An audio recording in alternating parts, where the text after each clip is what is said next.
జీవిత ప్రయాణంలో ఎత్తుపల్లాలు కష్టనష్టాలు సహజమే. ఎన్నో ఎదురు దెబ్బలు తగులుతుంటాయి. ఒక్కోసారి సంపాదించిన మొత్తం కోల్పోవాల్సి రావచ్చు.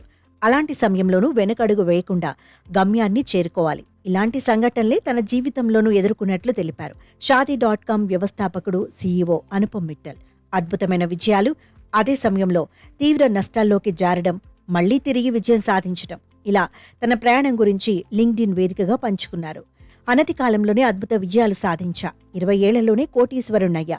మైక్రో స్ట్రాటజీలో ప్రొడక్ట్ మేనేజర్గా ఉన్న సమయంలో కంపెనీ $40 బిలియన్ల చేరుకుంది. దీంతో డబ్బులు బాగా సంపాదించా. అమెరికాలో జీవితం చాలా అందంగా కనిపించింది. ఫెరారీని కూడా ఆర్డర్ చేశా. కొంతకాలానికి మొత్తం మారిపోయింది. .com బబుల్ సమయంలో అన్నింటినీ కోల్పోయా. ఉన్న డబ్బంతా పోయింది. నిజం చెప్పాలంటే అప్పుల్లో కూరుకుపోయా. 2003 నాటికి కేవలం గెలుపు ఓటముల జ్ఞాపకాలు మాత్రమే మిగిలాయి. అక్కడితో నా కథ ముగిసిపోలేదు. అన్నింటినీ కోల్పోవడంతోనే ధైర్యం వచ్చింది. దీంతో మరొక .com వెంచర్ను ఏర్పాటు చేయాలని నిర్ణయించుకున్నా. చాలా రిస్క్ చేసి షాదీ.com మొదలుపెట్టా. దీని డొమైన్ ధర $25,000. ఇక మా వద్ద $30,000 మాత్రమే మిగిలింది. దీంతో అందరూ నన్ను పిచ్చివాళ్లా చూశారు.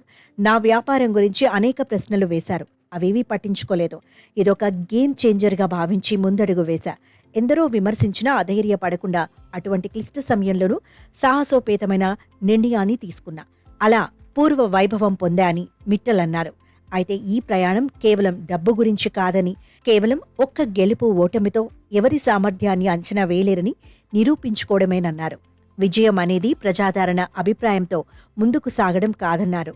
రిస్క్ తీసుకుంటున్న నిపుణులు, ఫౌండర్లు మీపై విశ్వాసం ఉంచుతూ ముందుకు సాగాలన్నారు. గెలిచే వరకు ఆటను ఆపొద్దని సూచించారు.